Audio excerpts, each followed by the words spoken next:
pernah disebutkan kepada Nabi SAW, ada seorang yang di malam hari tidur sampai subuh, bangun subuh dia. Mungkin sebagian kita termasuk yang seperti ini. Jadi habis isya tidur sampai subuh, atau dia begadang tidur sampai subuh. Apa kata Nabi SAW memberikan komentar kepada orang yang seperti ini gaya hidupnya? Dzaka rajulun balas syaitanu fi udhunaihi. Itu orang yang setan kencing di dua telinganya.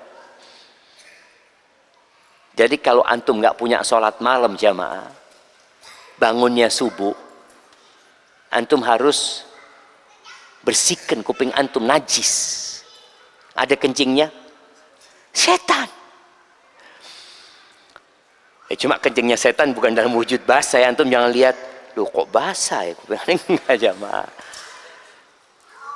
Tapi betul, setan kencing yang menyebabkan antum tidak mendengar kokok ayam. Dulu alarm sepertiga malam akhir itu apa? Berkokoknya ayam. Sekarang ganti kokoknya ayam dengan ya alarm mungkin ya. Anak kepingin piara ayam di rumah jamaah, cuma ribut sama keluarga jadi nggak jadi piara ayam.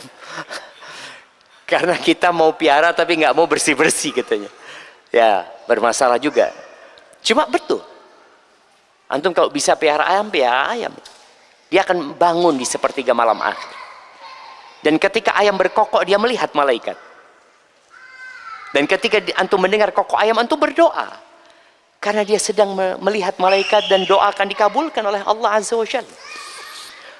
Jadi kalau ada orang atau kita termasuk yang bangunnya itu cuma waktu azan subuh, maka setan sudah kencing di dua telinga kita. Gimana antum memperkenankan setan kencing? Sebelum tidur antum mengatakan, ya fadol ya ana mau bangun subuh. Artinya memang nggak ada niat mau bangun malam. Baik, kemudian di hadis Abu Hurairah radhiyallahu anhu qala Rasulullah sallallahu alaihi wasallam, yaqidu syaitanu ala qafiyati ahadikum idza huwa nam thalatha uqadin. Setan itu menyihir kita coba. Jadi setan melakukan sihir. Ketika seorang tidur, setan itu akan membuat 3 buhul di tengkuk kita ketika kita mau tidur. Dia tidak ingin kita bangun malam, maka dia membuat 3 buhul. Yadribu makana kulli uqdatin, di setiap dia ikat tali buhul itu dia tiupkan sambil mengatakan alaika lailun tawilun farqud. Ini mantra yang dibaca setan, alaika lailun tawilun farqud. Ada bocoran dari Nabi SAW. Allahumma shayban nafi'an. Jadi apa mantranya? Alaika lailun tawil, atasmu malam yang panjang, tidurlah. Malam yang panjang, tidurlah. 1 buhul. Yang kedua, alaika lailun tawilun farqud. Yang ketiga sama, alaika lailun tawilun farqud. 3. Fa idza istayqadha wa dzakara Allah taala in hallat uqdah.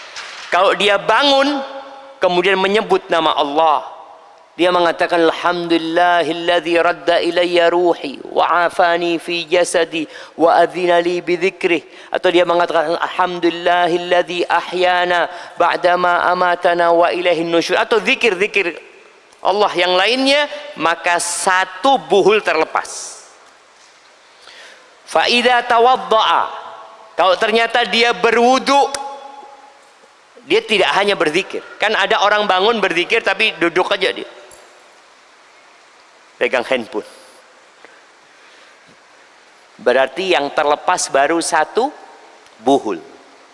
Tapi kalau dia wudu, inhallat uqdah, maka buhul yang kedua terlepas. Fa idza shalla inhallat uqdah. Kalau dia sholat, maka buhul yang ketiga terlepas. Apa yang terjadi? Fa asbaha nasyitan thayyiban nafs. Maka orang ini akan menjalani hidup di pagi hari itu penuh semangat dan penuh kegembiraan. Thayyiban nafs. Dan antum merasakan ketika antum bangun, ya bangkit, sholat, ya Allah, seneng ya, wa illa. Tapi kalau ternyata enggak, dia tidur sampai bablas subuhnya, sholat malam enggak, subuh juga enggak, asbaha khabithan nafsi kaslan, jiwanya akan buruk. Kita berbicara bagaimana menyucikan jiwa. Ini orang jiwanya khabith, busuk, kaslan, males. Males, mungkin dalam urusan dunia dia nggak males, tapi untuk urusan akhirat hari itu dia males. Duha enggak, qobliyah enggak, ngaji enggak, zikir pagi enggak, zikir petang enggak, udah kaslan. Penyebabnya apa? Ya tadi subuh itu.